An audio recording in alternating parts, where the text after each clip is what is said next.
Và đây là video bắt âm Tony Robbins.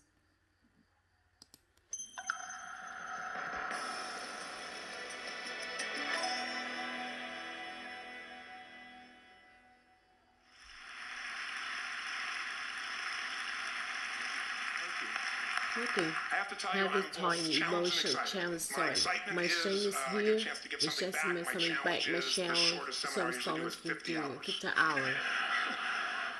And I'm not that any plans so I do in the Muslim emotion. That's the language. You didn't learn it by just learning principles. You got in it and you did it so often that it became real. And the bottom line of why I'm here, besides being crazy mofo, is that I'm really in a position. I'm not here to motivate you, obviously. You don't need that. And a lot of times that's what people think I do. And it's the furthest thing from it. What happens though is people say to me, well, I don't need any motivation. And I said, well, that's interesting. That's not what I do. I'm the why guy. The why guy. I don't know why you do what you do. What is your motive for action? What is it that drives you in your life today, not 10 years ago, or you're running the same path? Because I believe that the invisible force of internal drive activated is the most important thing in the world. I'm here because I believe emotion is the force of life. All of us here have great minds. Most of us here have great minds. I don't know if I'm in the category, but we all know how to think. With our minds, we can rationalize anything. We can make anything happen. We can, I agree with what was described a few days ago, but this idea that people work in their self-interest. But we all know that that's bullshit at times. You don't work in your self-interest all the time. Because when emotion comes into it, the wiring changes in the way it functions. And so it's wonderful for us to think intellectually about how the life of the world is, and especially those who are very smart. We can play this game in our head, but I really want to know what's driving you. And what I'd like to maybe invite you to do by the end of this talk is explore where you are today for two reasons. One, so that you can contribute more. And two, so that hopefully we can not just understand other people more, but maybe appreciate them more and create the kinds of connections that can stop some of the challenges that we face in our society today. They're only going to get magnified by the very technology that's connecting us, because it's making us intersect. And that intersection doesn't always create the view of everybody now understands everybody and everybody appreciates everybody. So I've had an obsession basically for 30 years. And that obsession has been what makes the difference in the quality of people's lives. What makes a difference in their performance, because that's what I got hired to do. I got to produce the result now. That's what I've done for 30 years. I get the phone call when the athlete is burning down on national television, and they were ahead by 5 strokes, and now they can't get back on the course. And I got to do something right now to get the result, and nothing matters. I get the phone call when the child is going to commit suicide, and I got to do something right now. And in 29 years, I'm very grateful to tell you I've never lost one in 29 years. It doesn't mean I won't someday, but I haven't done it. And the reason is an understanding of these human needs I want to talk to you about. So when I get those calls about performance, that's one thing. Like, how do you make a change? But also, I'm looking to see what is it that's shaping that person's ability to contribute, to do something beyond themselves. So maybe the real question is, I look at life and say there's two master lessons. One is there's the science of achievement, which almost everyone in this room has mastered to an amazing extent. That's how do you take the invisible and make it visible, right? How do you take what you dream about and make it happen? Whether it be your business, your contribution to society, money, whatever it is for you, your body, your family. But the other lesson of life that is rarely mastered is the art of fulfillment. Because science is easy, right? We know the rules. You write the code, you follow those, and you get the result. Once you know the game, you just, you up the ante, don't you? But when it comes to fulfillment, that's an art. And the reason is it's about appreciation and it's about contribution. You can only feel so much by yourself.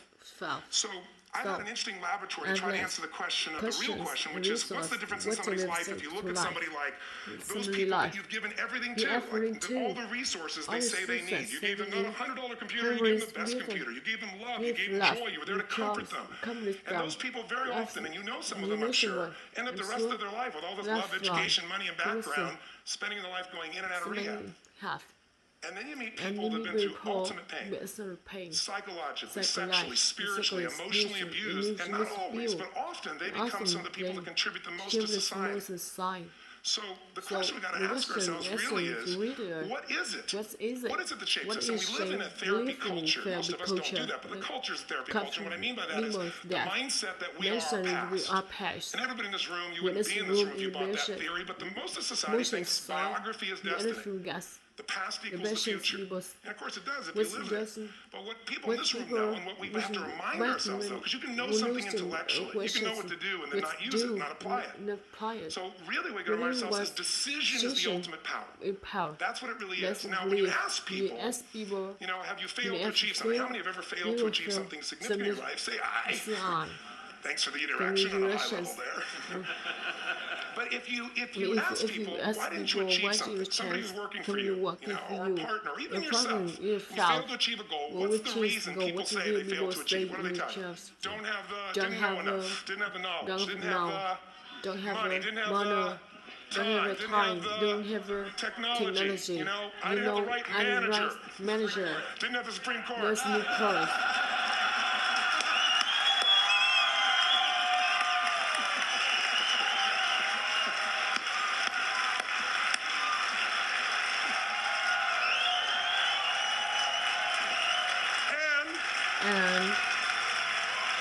And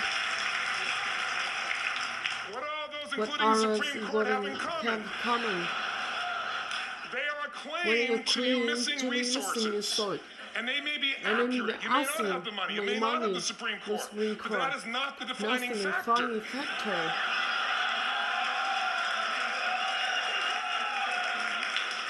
And you correct me if I'm wrong. The defining factor is never resources, it's resourcefulness. And what I mean specifically, rather than just some phrase, is if you have emotion, human emotion, something that I experienced from you day before yesterday at a level that is as profound as I've ever experienced, and if you communicated with that emotion, I believe you would have beat his ass and won.